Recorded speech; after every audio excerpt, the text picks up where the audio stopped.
დღეს აფხაზური ლიტერატურისა და ისტორიოგრაფიის ფუძემდებლის დიმიტრი გულიას დაბადებიდან 151 წელი გავიდა.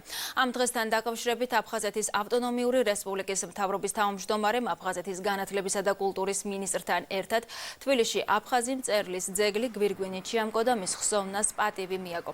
დიმიტრი გულუას დიდი წვლილი მიუძღვის ქართული და აფხაზური საზოგადოების დაახლოების საქმეში. მის სახელს უკავშირდება აფხაზური ანბანის შექმნა, გულიამ არაერთი მნიშვნელოვანი ქართული ნაწარმოები თარგმნა აფხაზურ ენაზე, მათ შორის შოთა რუსთაველის ვეფხის დღაოსანი.